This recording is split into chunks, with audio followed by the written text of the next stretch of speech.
ध्यान से देखिएगा चीज को। सबसे पहले तो मैं ये बता रहा हूं आपको, what I will do is, what I will rather do is कि I will try to make this kind of diagram for death of a pensioner case. I will try ki, as I feel this is very very important, this particular part 154 is very important.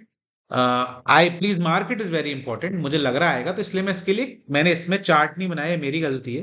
मैं आपके लिए chart बनाऊंगा। अब ध्यान से सुनिए कि इसमें क्या कह रहा है, मैं यहाँ पे नोट करते जा रहा हूँ, आप लोग देखते जाइएगा। खाली जगह मुझे यहाँ दिख रही है तो मैं यहाँ नोट करता हूँ।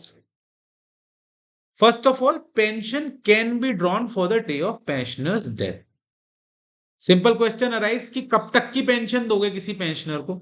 जिस दिन उसकी डेथ हुई है वो दिन इंक्लूड करेंगे, that day will be included. Okay, now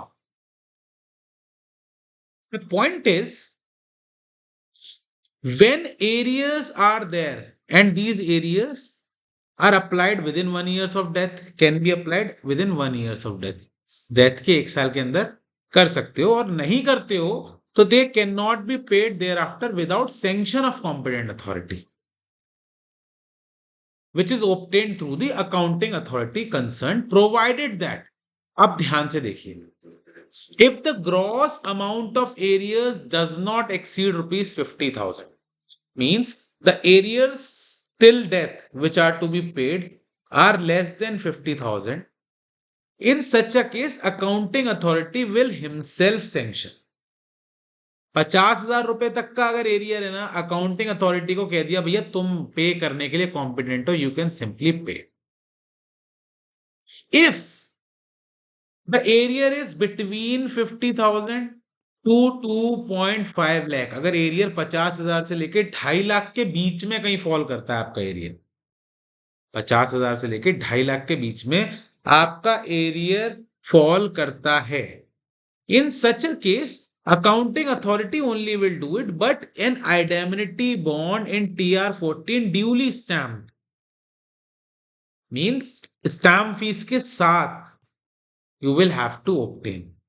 क्या कह रहा है, ध्यान से सुनिए, 50,000 से लेके 2.5 लाख के बीच में you have to have a TR14 indemnity bond।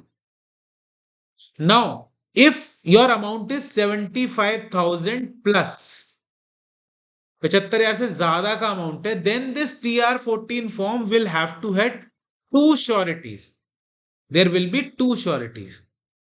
पर अगर 74,999 है या और कम है, 50,000 से तो ऊपर चाहिए ना मिनिमम, 50,001 से 74,999 है, then in such case accounting authority में रिलैक्स कि भाई चलो कोई बात नहीं है, I will accept 1 surety, it's okay. And if the area is above 2.5 lakh, then of course legal authority is required. That I can say means what, succession certificate or something like that is required.